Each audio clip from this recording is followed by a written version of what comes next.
Olá pessoal, bem-vindos a mais uma aula de Fisicoquímica. Na aula de hoje a gente vai continuar falando de cinética química. Eu vou continuar dessa parte aqui que a gente estava falando na outra aula para não pegar o tema meio que partido, tá? Então vamos voltar a lembrar aqui o que é energia de ativação e o que é complexo ativado, né? A energia de ativação é a energia necessária para que os reagentes se convertam em produtos, né? Grosso modo, a gente pode definir dessa forma. Lembrando desse exemplo aqui, a gente tem entre a quebra aqui das ligações dos reagentes e a formação aqui das ligações dos produtos, a gente teria aqui esse estado intermediário, o qual nós chamamos de complexo ativado, né? Que é basicamente um intermediário instável, né? Uma situação em que você tem uma mistura de reagente e produto, ele nem é reagente e tampouco produto. Então, ele poderia ser considerado nenhum dos dois ou os dois ao mesmo tempo, né? Já que ainda não há nada formado. Seria uma mistura reacional. E nesse ponto, as ligações que seriam dos reagentes são quebradas, né? E são formadas novas ligações para obter-se os produtos, né? Então, os reagentes possuem uma determinada quantidade de energia, né? Que é a energia própria dos reagentes.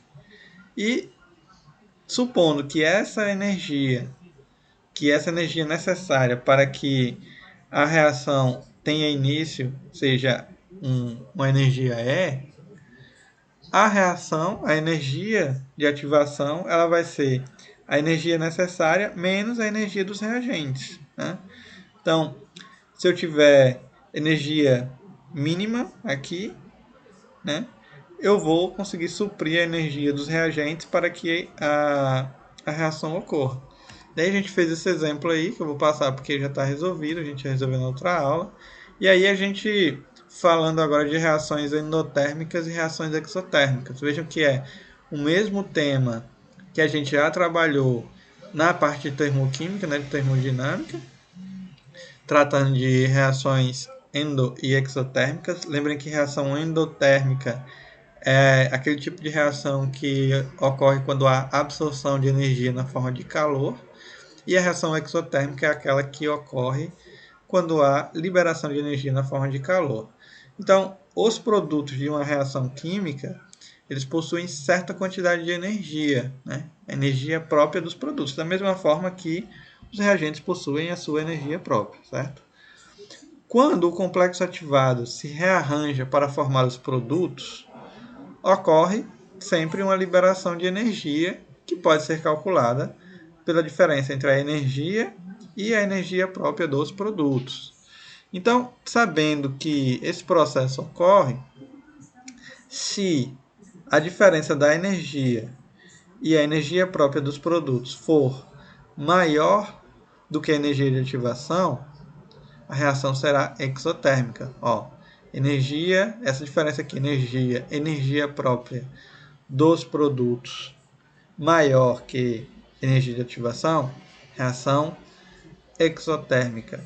Se for o contrário, se a diferença aqui, energia dos produtos, for menor que energia de ativação, reação endotérmica.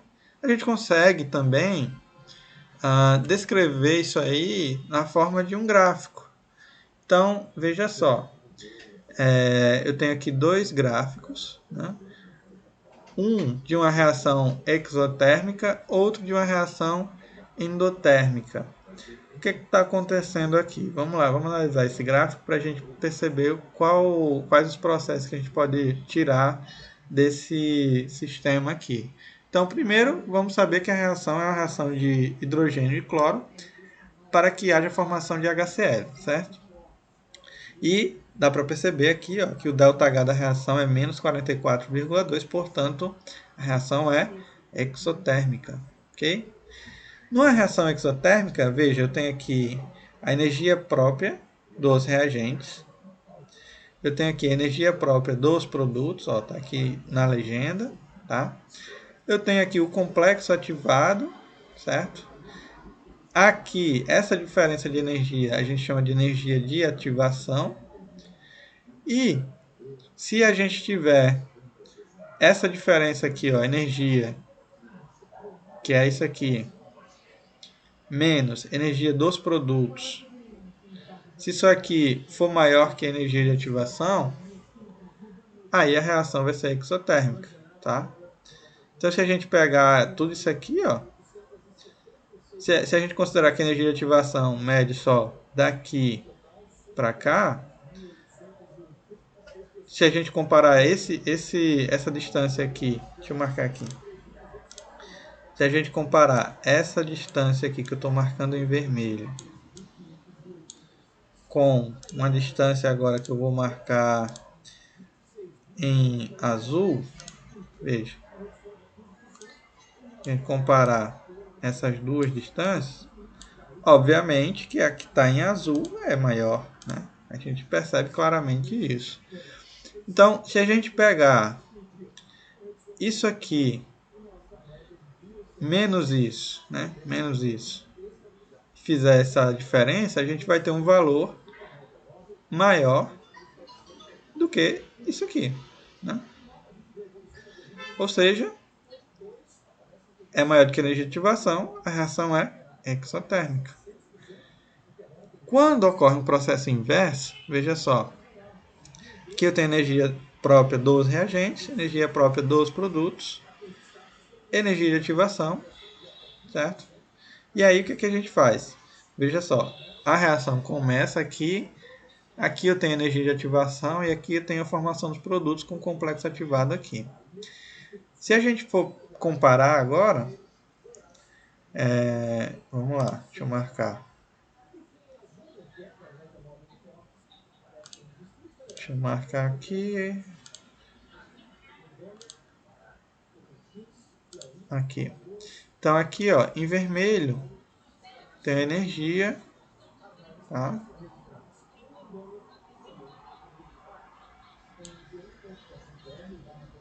De ativação aqui, energia. E vou marcar na outra cor, energia.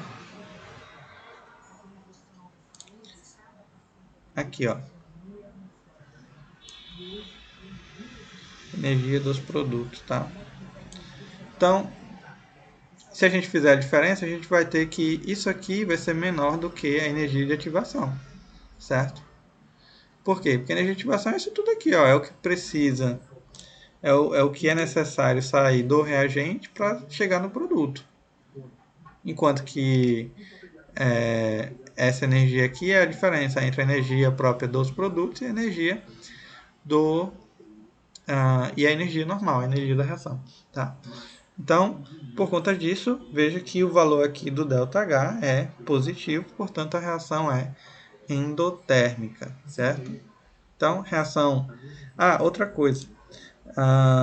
Fica fácil da gente enxergar qual tipo de reação também pelo gráfico. Como que a gente faz isso? Veja só. Se eu pegar... Deixa eu só apagar isso aqui. Se eu pegar esse gráfico aqui, ó, tem o reagente, produto. Veja que a energia aqui do reagente ela é maior do que a energia do produto. Então, o que é que aconteceu nesse processo? Para eu sair do reagente e chegar no produto, eu precisei perder energia. Toda reação que libera energia é exotérmica.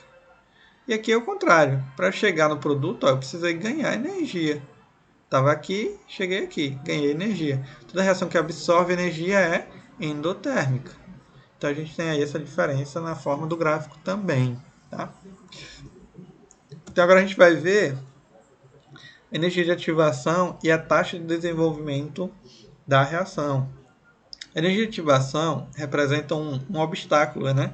Se a gente olhar aqui no gráfico, é como se fosse uma barreira que é preciso romper, que é preciso passar para que o produto seja formado, né? Então, a reação só será efetuada quando esse obstáculo for transposto, ou seja, as moléculas das substâncias reagentes adquirem energia de ativação e aí, ocorrendo isso, existe a mudança aí de reagente para produto, certo? quanto menor for a energia de ativação, mais fácil e mais rápido vai ocorrer a reação e vice-versa, né? Então, quanto menor a energia de ativação, maior a taxa de desenvolvimento da reação e vice-versa, tá? Vamos fazer um exemplo agora para a gente treinar aí essa interpretação de gráfico. Veja só, tem aqui uma questão da UFU e tá aí, em relação ao gráfico, esse aqui, de energia em função do desenvolvimento de uma reação química hipotética, né, uma reação qualquer, assinale a alternativa correta. E aí eu tenho aqui números com indicativos de valores de energia, se é reagente, se é produto e tudo mais. Eu quero saber quem é quem nessa figura aqui. Então, primeiro, o número 1 aqui, ó, é reagente, tá? Se a gente olhar aqui, é onde começa a reação. Então, quem é que está aqui? Tá os reagentes. Então, dá para perceber que o número 1 aqui não vai ser 13 kJ, né? Já que a gente está tratando aqui dos reagentes. Então, a letra A já não é. Pode ser a B, pode ser a C, não pode ser a D, já que o 1 a gente já falou que é reagente. Então, pode ser a E. Então, pode ser B, C ou E. Então, a gente eliminou aí. Deixa eu tirar fora. Marcar de vermelho. Já eliminamos aí a letra A. Tá? E já eliminamos também a letra D. Tá? Aí sobrou 3. Dessa forma é mais fácil da gente conseguir resolver as questões, porque a gente vai eliminando o que a gente já sabe de forma mais fácil. Vamos lá. O 2. O 2 aqui, ó, é energia de ativação. Essa variação de energia aqui. Então, 2. Energia de ativação pode ser a B. Energia de ativação pode ser a C. Energia de ativação pode ser a E. Tudo bem, então ainda temos aí 3 alternativas. Vamos no 3. O 3 está dizendo aí que é estado ativado, né? Ou complexo ativado, dá no mesmo. Então, tá certo aqui, tá certo aqui, tá certo aqui também. Então, ela vai fazendo isso para a gente acabar se confundindo depois. Vamos lá. 4. 4, quem é que fica aqui? Veja só. Se aqui ficam os reagentes, naturalmente aqui devem ficar os produtos, certo? Então, tem aqui, ó, 4 produto, 4, 12 kJ. Então, já eliminamos aqui a alternativa C, também já não é a C, certo? Então, pode ser a E. Então, estamos em duas aí. A gente está aí entre a B e entre a E. Então, ó, o número 1 é reagente, o número 2 é energia de ativação, o número 3 é o estado ativado ou complexo ativado, o número 4 são os produtos, certo? O número 5 é esse aqui, ó. O que é o número 5? O número 5 ele pode ser 12 kJ por mol de calor absorvido, ou pode ser 12 kJ por mol de calor liberado. Então, para isso, a gente precisa lembrar o seguinte. Essa reação, ó, o reagente está aqui, o produto está aqui. Se a gente observar, para que o reagente saia daqui e se transforme nisso aqui, a energia diminuiu, né? Se a gente está aumentando a energia nesse sentido aqui, se ele sai daqui para cá, ele diminuiu. Se a energia diminuiu, quer dizer que ela foi liberada. Se a energia foi liberada, a reação é exotérmica. Ou seja, se o calor foi liberado, a reação é exotérmica. Então, se foram liberados aí 12 kg, se está dizendo que foi 12, ou foi absorvido ou foi liberado. Como a reação é exotérmica, aí a gente tem a alternativa B como a alternativa correta para essa questão, tá? Então aí com isso a gente foi eliminando aí, ó, de uma por uma até chegar na alternativa correta, certo? Vamos seguindo. Vamos agora falar sobre fatores que influenciam a taxa de desenvolvimento das reações. Então, nós temos diversos fatores que podem influenciar na taxa de desenvolvimento das reações. Isso acontece para que a reação possa ocorrer de forma mais rápida ou mais lenta. E não depende exatamente do controlador, pode ser um processo natural. Né? Entre eles, a gente pode destacar a natureza dos reagentes, ou seja, quem é que está reagindo, quem é que está participando da reação. Superfície de contato, né? Quanto maior a superfície de contato, mais fácil da reação ocorrer. Luz, eletricidade, pressão, temperatura, concentração de reagentes, catalisadores e inibidores, né? Já que os catalisadores aceleram a reação, os inibidores eles retardam o processo. E aí a gente vai ver isso aí um por um aqui. Então a gente tem aqui, ó, natureza dos reagentes. Quanto maior for o número de ligações a serem rompidas nos reagentes, quanto mais fortes forem as ligações, mais lenta é a reação. E vice-versa, né? Reações orgânicas, com moléculas grandes e várias ligações covalentes, são mais lentas do que compostos inorgânicos em solução aquosa. Por exemplo, se a gente pegar aqui HCl e hidróxido de sódio, misturar um no outro, instantaneamente a gente vai provocar a formação de sal e água. Instantâneo, não tem o que fazer. Agora, se a gente pegar aqui gás metano e oxigênio para formar CO2 e água, a 20 graus vai ser uma reação muito lenta. Né? Se fosse a 100 graus, seria muito mais rápido. Né? Ou seja, a temperatura influencia, né? Mas aqui a gente está tratando do tipo de reagente que é. Então, dependendo do tipo de reação, e dependendo do tipo de reagente, a reação vai acontecer mais rápida ou mais lenta. Superfície de contato. Quanto maior, né, eu já falei, quanto maior a superfície de contato, mais rápida é a reação. Por exemplo, se a gente pegar uma barra de ferro e reagir com oxigênio para formar ferrugem, isso aqui é muito lento, né? Vai formar muito devagar. Mas se a gente pegar, por exemplo, uma lã de aço, né? Uma palha de aço, Bombril ou sei lá, qualquer marca. Ou ferro em palha, né? Ou ferro em pó. Se a gente misturar com oxigênio e água, vai oxidar, vai enferrujar muito mais rápido, certo? Então, superfície de contato faz com que a reação aconteça muito mais rápido ou muito mais lenta, né? Luz e eletricidade. Tem reações que acontecem muito mais rápido com a presença de luz ou com a presença de corrente elétrica. Por exemplo, a reação de hidrogênio com cloro na presença de luz ela acontece. E a reação de formação de água a partir de hidrogênio e oxigênio acontece também na presença de corrente elétrica. Quando você... Também o inverso, né? Se a gente pega a água e passa corrente elétrica, você promove uma eletrólise e produz o gás hidrogênio e o gás oxigênio, né? Concentração, obviamente que vai ser importante, já que quanto maior o número de partículas, mais rápida é a reação. Por exemplo, se a gente tiver aqui um gás e se eu tenho essa quantidade de partículas, para que ocorra a reação, lembrem que a gente precisa que hajam choques efetivos com energia suficiente para que a reação ocorra. Se não tiver choque, não vai ter reação. Então, se eu tiver muito poucas partículas aqui no recipiente, a reação vai demorar mais, porque as partículas vão precisar se encontrar e se encontrar da maneira adequada, com energia mínima para que as reações ocorram. Já nesse caso aqui, se eu tenho muito mais partículas, a probabilidade de haver choques efetivos é muito maior do que aqui e, portanto, a reação é muito mais rápida, certo? Pressão.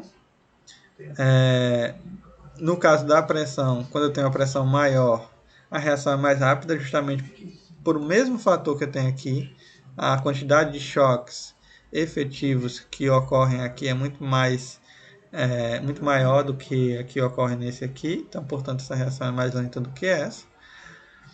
Temperatura também é um fator importante, né? O aumento da temperatura causa um aumento na taxa de desenvolvimento das reações, tanto as reações exotérmicas quanto as endotérmicas, que pode levar à formação do complexo ativado, né?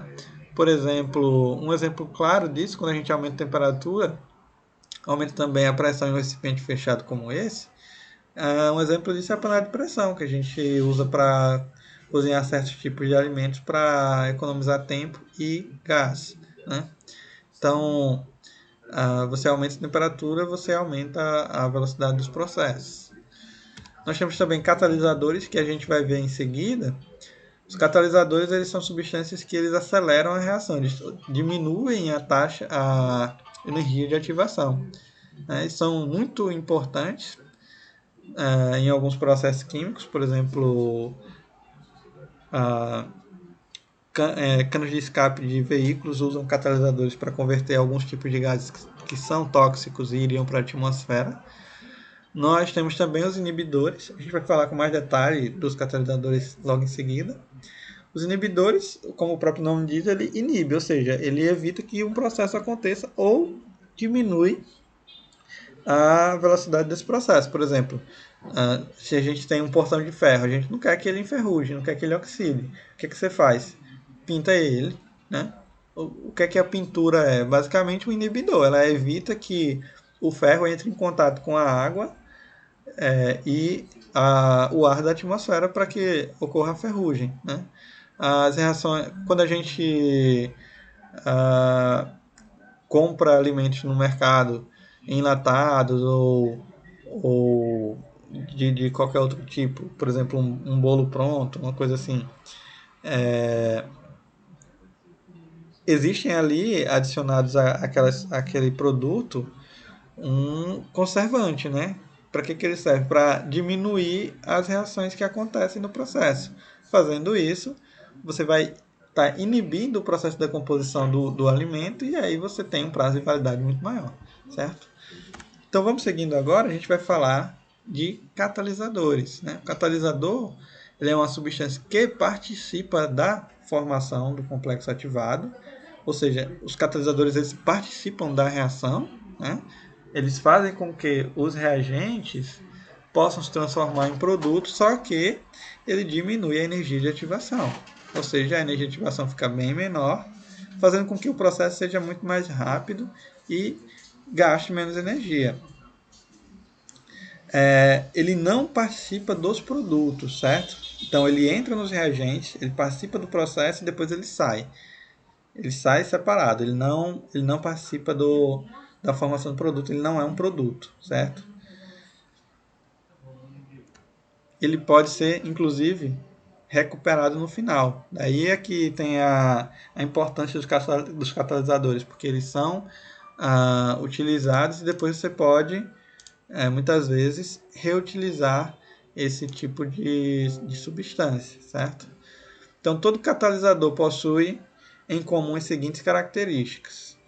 A ação catalítica só é possível quando existe afinidade química entre os reagentes. Isso significa que não há catalisador que faça ocorrer uma reação não espontânea, né? Ou seja, se a reação ocorre naturalmente, aí você pode usar um catalisador para acelerar. Se a reação não ocorre, o catalisador também não vai adiantar, certo? Como, por exemplo, a água e monóxido de carbono. Se a reação for reversível, os produtos reagem entre si formando novamente os reagentes. Então eu tenho aqui reagente, produto, reação direta, reação inversa, certo? Dá para perceber mais fácil os catalisadores quando a gente tem um gráfico. Veja só, eu tenho aqui esse gráfico de uma reação exotérmica, né? A mais B forma C mais D mais, liberando aí calor, né? A reação normal é essa que está picotada aqui, e a gente percebe que a energia de ativação é relativamente alta sem o catalisador. Mas quando a gente usa o catalisador, ela cai aqui para mais ou menos a metade do que era. Então o catalisador faz com que seja muito mais fácil que esse processo de formação de C mais D ocorra, né? Da mesma forma, existem também catalisadores que promovem reações endotérmicas que ocorram de forma mais rápida. Por exemplo, aqui, X mais Y reagem para formar Z mais W, e se a gente observar, sem o catalisador, a quantidade de energia é gigantesca. E, em compensação, se a gente pegar essa quantidade de energia aqui, é bem menor do que do que a que ocorre sem o catalisador, né? Então, o catalisador aqui acelera a energia, a reação, diminui a energia de ativação, ok? Então, a gente para por aqui nessa aula e na próxima aula a gente vai tratar um pouco mais de catalisadores e alguns outros tópicos de cinética, ok? Então, por hoje é só.